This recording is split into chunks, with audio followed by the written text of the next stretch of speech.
Hello and welcome to the Nerdlore podcast. This is a different kind of episode. Today we'll be featuring a new segment on Nerdlore called Nerd Light, where we will have branching out guests and talking about different kinds of topics. Today's topic of discussion generally is Monster Hunter and Monster Hunter World, the movie, and Rise. Two of those things that are coming out in the next coming months. And today our guest is Jace, a friend of mine, a capital nerd, and also known as Anime Master 1991. Where you got to be Dante, and literally my character putting on Dante's hair looks like a 50-year-old dad who's not willing to let go of his youth. Skandle. Now, Jace, I want to ask before we get started, what made you think that I want to say it's the audacity to say that you are an anime master. What brought that along? I can only say this. I was 13 years old at the time. I was and still am a massive weeb. It was the first thing that came to mind. So would you say that Monster Hunter is a game made for weebs? Depending on the weapon, yes, because there's two in particular I can think of that are the absolute weebiest of them all Is it for is it dual blades and years. katana? Yes, I knew it. you literally Naruto run with the dual blades, Oh, and you do do the not. biggest anime flashiest moves with the longsword. You tell me they aren't weeb weapons. You can't hold a katana. Katanas are just made to be weeb weapons at this point. They just I mean, are. yes. So we are both players of Monster Hunter World. Jace has been playing excessively more than I have. I have just over, I think, 180 hours. Why don't you give them a little bit of your history with Monster Hunter so the viewers get an idea of what a capital nerd you are? So honestly, the very first time I ever dealt with Monster Hunter, period, was a demo that popped up on my Nintendo 3DS for, I believe, Monster Hunter 4 on the 3DS. It was a free demo. I took a look at it. It was actually not that easy to follow. I immediately deleted the demo and said, this isn't for me, quite frankly. So the very first time I ever touched it, because I had no idea what I was doing, I was like, nah, this isn't for me. When Monster Hunter World came out, I got pestered by a friend to purchase the game. She basically told me, you're going to buy this game, and would not stop for the whole rest of the day until I told her, fine, I'll do it. I went through, did the Sounds download. eerily familiar to someone I know who pestered me to play this game to the point where they bought me the game. Can you guess who that is? Go ahead. I'll let you take a wild guess. Go ahead. No, I can't think of a single person of who that might have been. Yeah, I'm sure you can't. No, not at all. But so yeah, I ended up purchasing the game on the PlayStation 4 when it first came out. That was back in 2017. God, that's been a while since it released. And playing together with her, the tutorials were a whole lot easier to follow. I immediately fell in love with the game. Since then, I've got about 600 hours on the PlayStation 4, and then another 800 hours plus on the PC when that released on PC as well. Right. So I want to inform everyone that Jace is not paid to play this game. Jace just loves the game so much that she spent 800 hours on one and 600 on another. Like essentially replayed Skyrim 5 times on two different plays. You are definitely a being of sheer commitment and will. We can throw that out there. What could I say? It's a fun game. I absolutely loved like really just getting into it. I liked that as I got better on, if I saw other people do it, throwing up SOSs for help with certain quests, I liked being able to just jump in, help them out if need be. Part of the reason for why I played so often on PC was I would find Twitch streamers playing the game, and I would ask them, "Hey, is it all right if I jump in with you and join you?" Several of them said, "Yeah, that's no problem. Go ahead." And two or three of them ended up becoming pretty good friends online as well. So we would just always get online and play together. That's why I got so many hours really thrown in. That's fair. So, I just want to once again stop for just a moment and say what an absolutely nice person Jace is for all of you watching. Goes out there and just gives charity to all these streamers who have no idea what they're doing. And I can tell you right now that that is the majority of streamers. Don't you agree? This was my. So we're going to jump in. We're going to talk about Monster Hunter World in just its core context, which we're going to talk about the story, we're going to talk about gameplay, and then we're going to talk about the unbelievable amount of content that they're still releasing in the form of events and DLC. So I can tell you right off the bat, Jace, that I don't remember the core of the story at all. Like, I remember the characters, their faces, no names, because they're all like, I'm Habuka, and I'm like, that's great. I'm Starling, that thing I always name myself. And they're like, you really need to get this monster taken out, otherwise we're gonna run out of food. And I'm like, oh no, click click click click click click click, just getting through that. I just wanted to fight some big ass monsters, honestly. I just wanted to beat some ass. Well, and right there, you got the core of the game. It's all that really is to it, just going in and fighting monsters. That's true. So you would be the expert in the room about the story, because I don't. I have nothing. I don't remember any. I remember there's an old lady. I think she dies. I remember there's a bunch of buff dudes and the handler, which calls you partner, and I hate her. I hate her so much. If I could kill her, I would. And cats. Oh, Oh, there's so many cats. yes. Palicos. So many cats. So what was your favorite part of the Monster Hunter story? I liked the, I guess, the extra world building, the ecology that they showcased with the story on this one. Monster Hunter franchise, the series altogether really has not had like the most amazing story elements to each game, because the main concept is really just you go in, you fight monsters, and you get better gear and go on from there.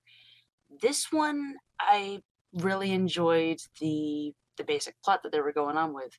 So essentially, what was going on, the fleet that you are part of, the Fifth Fleet, is going to the what is known as the New World. It's a whole new continent that they just recently discovered, just got the chance to explore. And so they're going there to research it and to research why all the elder dragons that get shown, that do appear in the old world and other areas, migrate to this location every so often for reasons unknown. They're going there to try and figure out why they do this. On the way, they come across a massive mountain like elder dragon called Zora Magdaros, who is also migrating to this world. They're really curious as to what this thing is and why it's going, so they also try to research Zora in the process. Eventually, as they're going through the different areas, discovering new monsters, doing research on everything, they come across the tracks of Zora Magdaros, as well as the tracks of another elder dragon that shows up on top of Zora Magdaros, and that you had to kind of fend off for a little bit, called Nergigante. All these monsters, constantly going to this location, are actually migrating to this area as a place to die, essentially. Like, this is where the elder dragons come when it is their time to, like, pass on. And it's actually kind of evidenced in one of the locations within the game called the Rotten Vale. When you go into this area, it is nothing but corpses. There's corpses, bones. It's the entire place is rotting. It is where elder dragons and several other monsters go when their time is over. Did you see the moment in my face where you said that it is essentially the elephant graveyard of the elder dragons, and it just that like surprised. I didn't know that. I played for 180. I had no idea that's what the plot was. I was like, Yeah, I didn't know why we that's were what the here. Rotten Veil is. That is what the Rotten Veil. I honestly, I thought I knew we were there to study. I thought there were a bunch of new monsters, which there are several new monsters featured in this game, and they're still releasing a lot of new monsters. But my whole thought process behind it was like there was some cataclysmic event. This is my reading comprehension is that of a 2-year-old. So obviously, the bulk of this story is told through dialogue. It's told through reading, and there's some decent voice acting in it. I would say like not amazing, but you know, I mean, there's a lot of pieces and a lot of parts. there's some pretty good big name voice actors featured in there. Matthew Mercer is actually one of the voice actors in this game. I am such a hard on for Matt Mercer. No, like such a nerd. I will nerd out every day for Matt Mercer.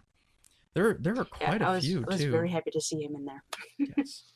So the other points that I want to talk about was stories that, like you said, with the Rotten Veil, a lot of the story kind of gets told through almost context clues where you can see the damage the monsters are causing as they tear through. You find footprints and you actually have to track them with bugs that do it for you. You know, and those bugs are 100% known to break necks. If you have no idea what that means, it means that they control your camera. So there are moments where you're like, oh, I'm tracking this monster. I know exactly where to go, pick up a track, and the bugs are like, they will snap your neck in a different direction. Yeah, Yeah, it's quite rough. yeah, that's rough, buddy. But the other parts that you don't, that you also get to see that are probably my favorite, like procedurally generated thing in Monster Hunter is when you're in an area, like say you're doing an expedition, which is just you're free running around a particular area, and two monsters just start like they just meet up and they square off on sight. Like there's two screams and they just immediately start going at it. And I'm like, that is so cool. Just a fucking big electric cat fighting a dinosaur dragon that shoots bombs out of its nipples. Like the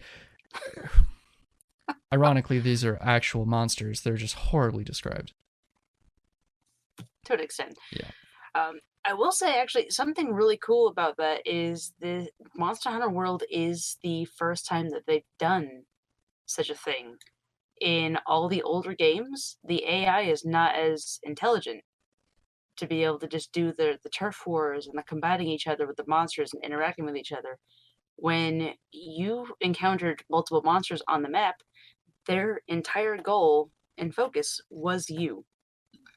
There was no like them interacting with each other. The AI didn't always quite work that well for trying to walking around each other or passing around or anything. They would kind of be moving robotically around on the map a little bit, and their entire focus was just you. Hmm. So if you encountered multiple, you were kind of screwed because you had to deal with all of them attacking you at once. Yikes. Yeah. I just had a random thought I wanted to run by you, okay? Hmm. How do you feel that okay, in the future, when we're all part robot and VR is just acclimated into, you know, home gaming systems, how do you feel Monster Hunter will be on a VR system?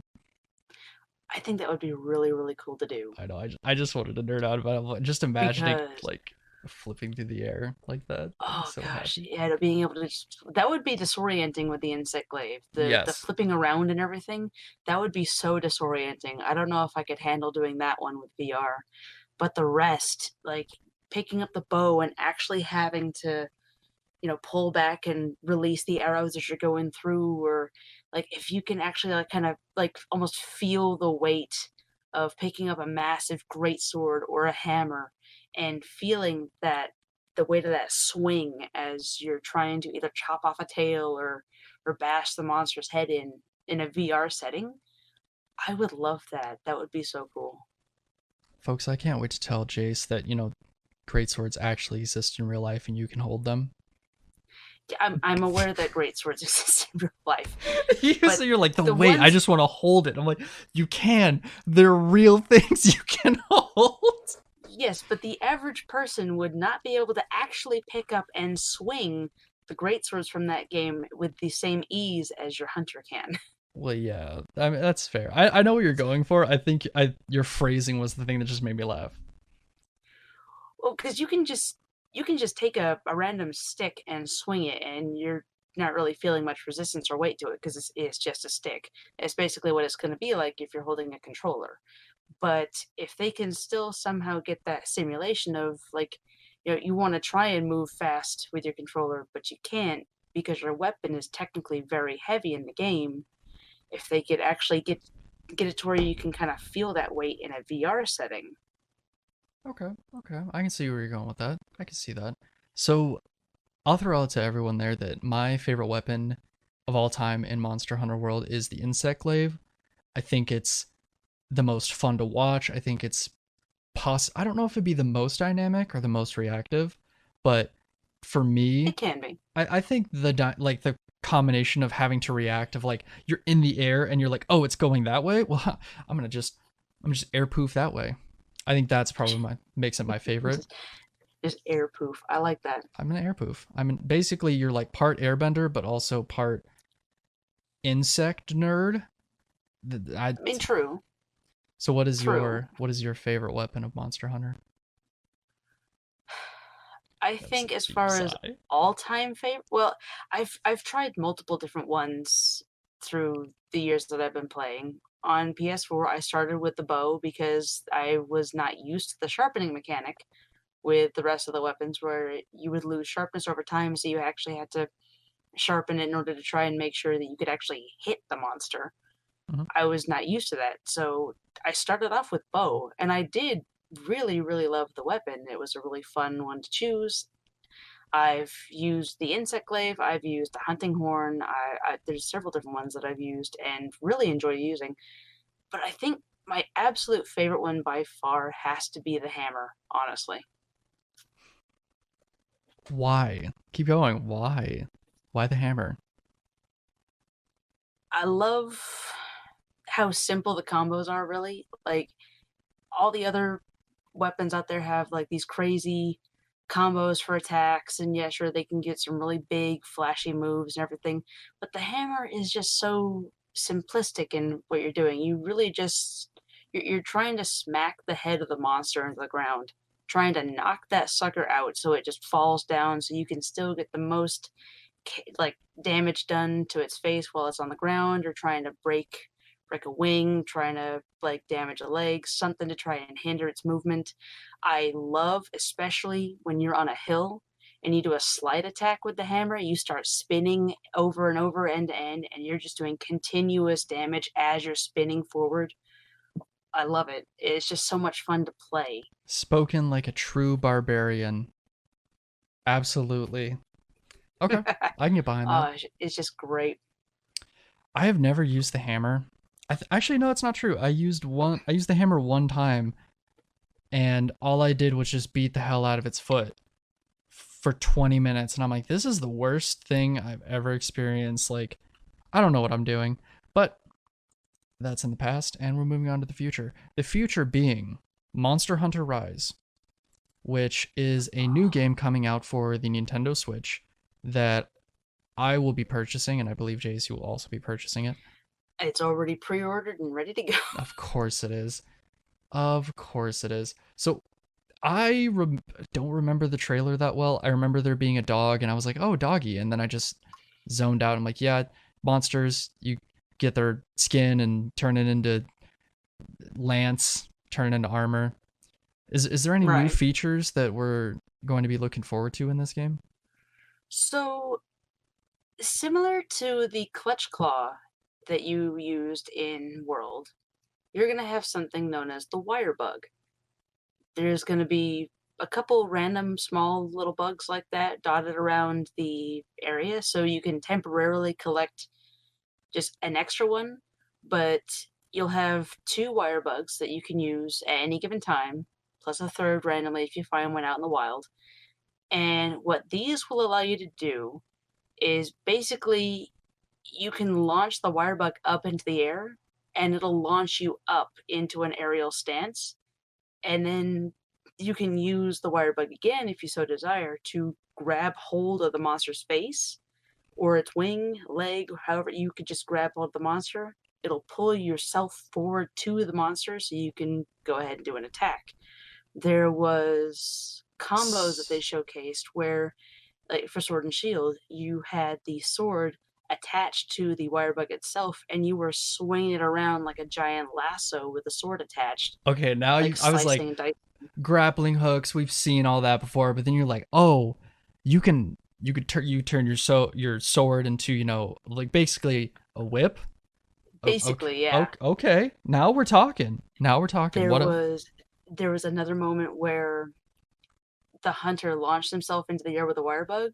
He grabbed a mega barrel bomb out of his inventory and slammed it down onto the monster for damage. okay. Okay. Like, This almost sounds like there's a some hack really and cool slash. stuff. It's some really cool stuff that you can do with it. It's going to help with traversing the area as well because it's going to be a lot more vertical compared to the other games. Like, you'll be able to actually properly climb up the mountains and wire bug your way up onto like the tops of these massive, massive zones they're going to have in there now. Okay, okay. It's going to be so cool. There's a whole bunch of new endemic life thrown in there, so you can find again like more insects where you go and collect it and you'll get a little bit more stamina added to your bar or a little bit more health added to your bar versus just starting off with max health, max stamina right at the beginning of the hunt.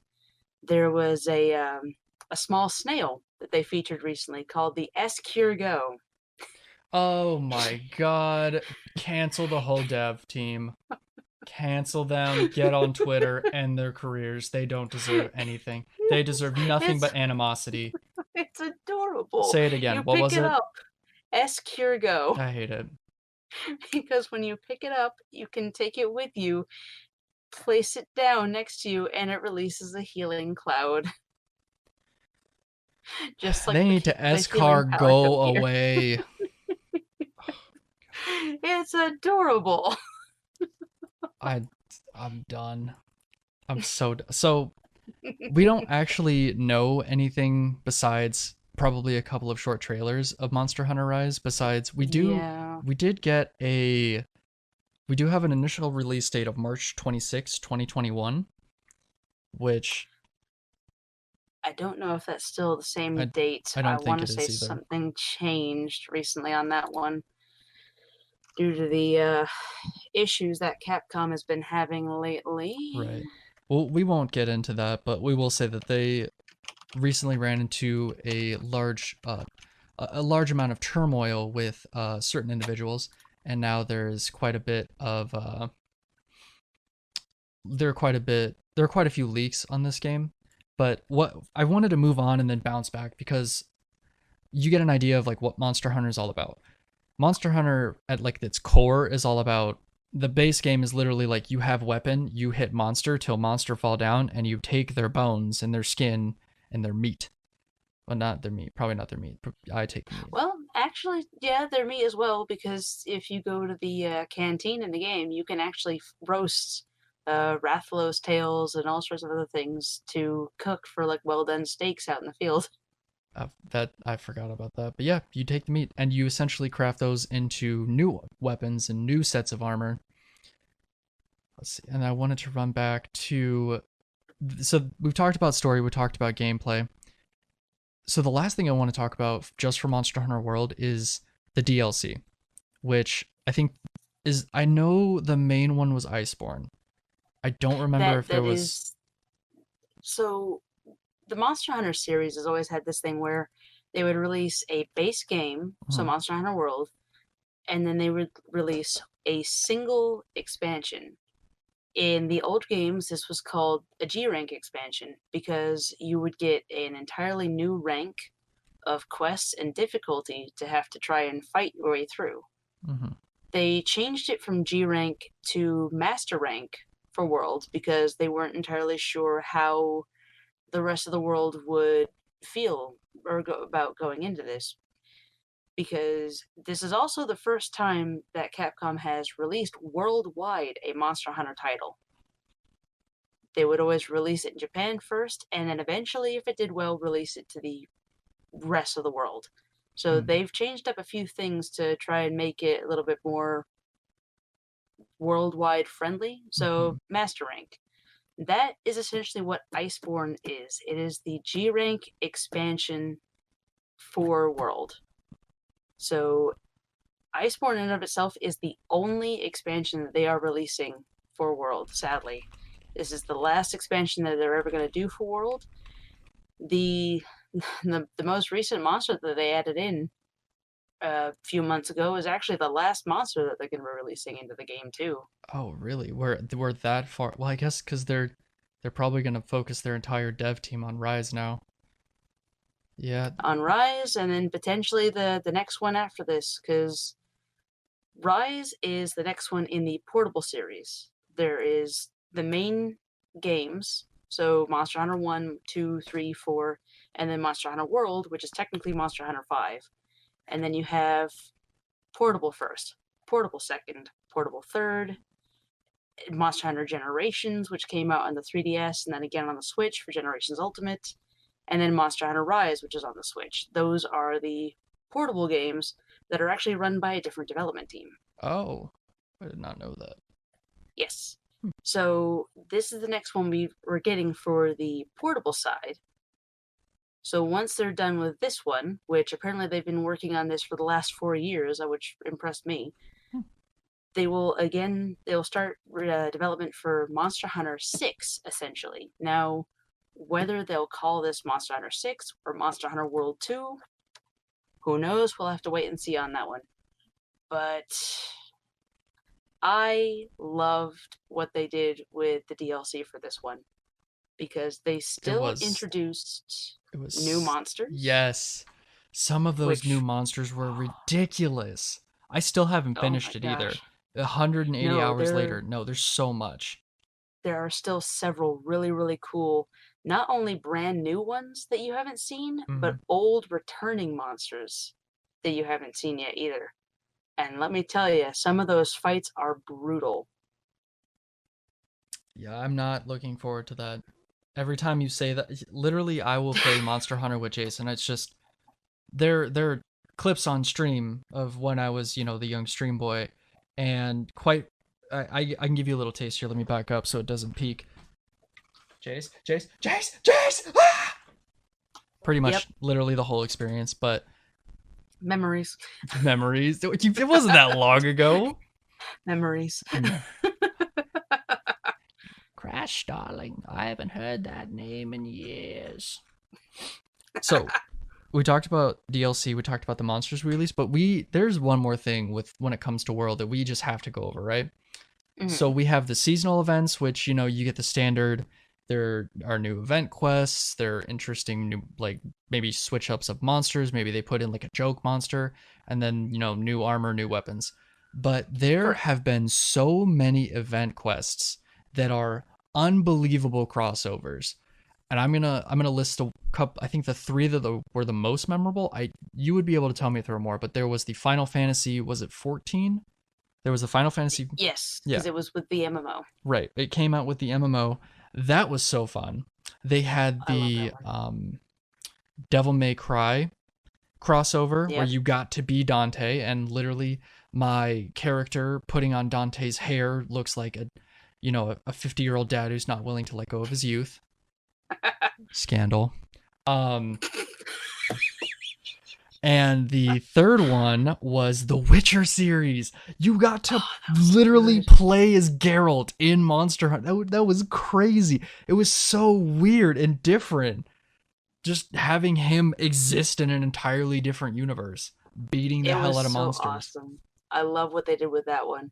Now, you only played the first half of the Witcher event. Don't fucking call me out like that. No. It's because the second half only released at certain times. So I don't think you had the chance to try the second one because it just wasn't out at the time. So on the second part of that, instead of playing as Geralt, you got to play as your own hunter again, but you got to fight the ancient Leshen. I watched YouTube videos of that, and I can tell you right now, nah. I can tell you good. right now, even with master rank gear, it is a rough fight. I'm good.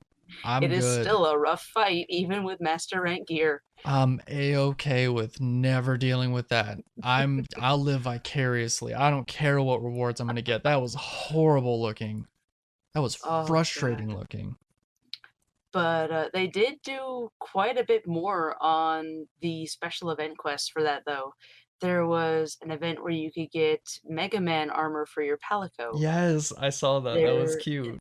that one was fun. I really enjoyed that one. Um, for when Iceborne came out, they did a freaking um, a Resident Evil crossover. They did? I did not. I wasn't there Yes, for that.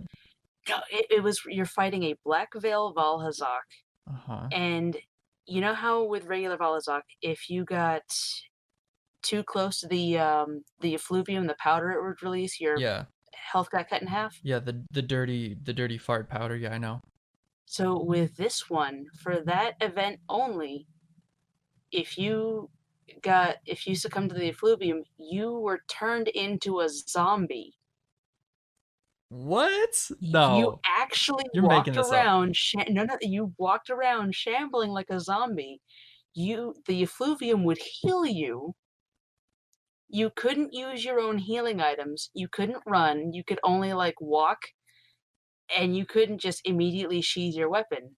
But you were Hmm. essentially like a zombie tank while you were taking on this monster fighting. And then they had the red and green herbs on the map that you could pick up and consume to cure yourself of the zombification if you wanted to get rid of it. Capcom Capcom is one of my favorite developers just because they are actual mad lads. They do not give a fuck. They're like, It's yeah, amazing. so ridiculous. And then two other ones that they did, these were PS exclusives. They did not come to the PC. Well, actually, they just recently released one of them for PC. They did an Horizon Zero Dawn crossover. So you got to Oh play shit. as Aloy, getting Okay. the bow, everything. That one was strictly PlayStation. Like that was the only way you could play that one was through PlayStation. Mm-hmm. And then this next one started off on PlayStation but has recently come to the PC. It was a Street Fighter crossover. Hold on. Google, nah. Monster Hunter World You Street Fighter. I'm looking this up. It's you could real. play as It's Ryu real? No, it's not. or You're making Sakura. this up. I have the Hadoken emote Oh on my my god, character. it's real. Yes. You could actually Jesus Shoryuken Christ. and Hadoken the monster if you so desired. And they would do damage. It would I be like one damage, I'm in a but it would do fever something. dream. No, I'm in a fever dream. This is not real. Oh, I love it. Okay. I I'll just moving on with my life. Just When can't. Okay. Capcom does an event, they go all out. I literally like they're like it's not just like oh you can get a skin of the character. You're like nah you can turn into a zombie. You can cure yourself. You're gonna have the ability to Hadoken. Yeah, you want to be Dante? Fuck it, you can be Dante. I don't care. Fuck it, you can be Dante and your little cat companion that you have. Yeah, you can be fucking Mega Man. Who cares? They whatever crack brand they're smoking at Capcom, they need to stay on that crack brand. And my favorite Absolutely. part about all of this is that those events were free. Yes, You that's the didn't have to pay extra no. for them. They were free add-on content, Yes. as was every other monster that they added in afterwards. The only thing you had to pay for was the base game Mm-hmm. and then the expansion. That was it. That was it. Afterwards, everything that released was free. And that is why I absolutely love what Capcom has done for this franchise. Like, how to keep people to come back and play? Yes. Just release free content for your game. People will come back. Oh yeah. Oh yeah. Like so much. So we've talked. I gotta say that I'm mad that I wasn't playing for that Street Fighter. I might jump in for some of that this week. So I But will say for December, they're announcing that they're going to be releasing every single event quest ever made in mm-hmm. Monster Hunter just open. permanently from then on, because world is essentially done. They don't need to worry about timed quests and events. You're just going to be able to just go in and do them whenever you desire now, because it's over. This is it. So if you're looking to buy Monster Hunter World, I'll try to get this out. Right now it's about the midway through, but mostly way through November. Try to get this out before December. Go out there and get yourself a copy of Monster Hunter World. You will not be disappointed. Something I will add on here as well, for any of you getting a PlayStation 5, if you have the PlayStation Plus subscription, I recently discovered that there's a PlayStation Plus collection that you can download. You can just add the games straight to your library and download them and play them. Monster Hunter World is one of those ones available on there, which I was a little irked to see. You can just get that for free. Yeah, well, But yeah, we're never lucky, okay? You just have to live no, with we're that. never lucky. But yeah, that was one of them on there. So if you don't want to buy the game itself yet, you can. If you're getting a PlayStation 5, just get it for free if you have PlayStation Plus. Okay. So our last topic, which will be fairly short, is that in December, it's actually coming out, I believe, what was it, the 20th? Yes. Or no, December 30th of this year, 2020, they are releasing a movie, a live action with 3D animation movie about Monster Hunter. So you're sitting there thinking, what are they going to bring in like, oh, you're going to go through Monster Hunter World like the story just really fast, or is it going to be like, like a kid growing up in the jungle learning to fight off these monsters? No. I'll give you a quick little synopsis based on what Google has posted about this. Oh, here we Me go. me and Jace were talking about how silly it had they I'll just tell you. We'll just break it down. A portal transmits Lieutenant Artemis and an elite unit of soldiers to a strange world where powerful monsters rule with deadly ferocity. Faced with relentless danger, the team encounters a mysterious hunter who may be their only hope to find a way home. They isekai'd a group of US Army soldiers into Monster Hunter World. The funny thing about that is I will post a link to the trailer in the description, is that they're like trying to shoot these monsters with guns and RPGs and just bullets after bullets, and the monsters are like, funny, that's not a bow and arrow? No, come here. And they just literally get their butts beat. It's so good. I think that was probably my favorite part, even though it is the most ridiculous part. It is entirely ridiculous because technically, in theory, that should essentially work with, modern technology against a large creature. It's just against a But dinosaur, basically. they had to come up with like a solid reason for like, hey, you can't use those weapons. You have to use the ones that we provide you. That's just silly. Just ooga booga magic. You can't use your guns. No. I would have loved to have seen a group of US soldiers try to like use their guns against just a fire breathing monster flying overhead, dropping nipple bombs. Those nipple bombs would get you every time. So we're both gonna give predictions for the plot and predictions for the ending. Which, after reading the synopsis, I'm just gonna throw out there only rule of this is they're obviously going to go home, because Yeah. why wouldn't they? But I'll let you start off. How do you think the movie's going to go, and how do you think it's going to end? Oh goodness. So I will say I have seen a couple different trailers, so I know a little bit more about some of the stuff that will happen. Um, I do know that some of the monsters from that world do end up in our world, essentially. So you're seeing a Rathlos actually like attacking a plane. Clane? So Clane? yeah, an act a plane with people on it. It's like actually like in our world and attacking. So there are going to be some of the monsters appearing in the modern world. I did see, and this is where I'm kind of intrigued as to where the story may go. There was a creature shown on there of a monster called Gore Magala, which was featured in an older game. This thing was nuts. It had these really weird black scales on it where, like, it would use those scales as a way of being able to detect its surroundings because it was blind. So it would scatter the scales and then use like almost like an echolocation with these antenna on it to try and see the world around it. Well, these scales also had a side effect if monsters breathed them in. It would essentially give something called the frenzy virus to the monster. They would start going hyper aggressive. Eyes would glow red. They would start attacking anything and everything that they would see. There were moments where I remember seeing a moment where a monster dropped down dead after being attacked by a pack. Well, it had inhaled the spores, the scales of this monster beforehand. So it actually came back up and started attacking everything around it until it eventually just dropped dead again, Zombie monsters. essentially. Yeah, of And course. this monster is in that movie. I have seen the image of it. So I have a feeling that the frenzy virus may potentially come into play here for this movie, which if it does, I'm excited. Okay. Okay.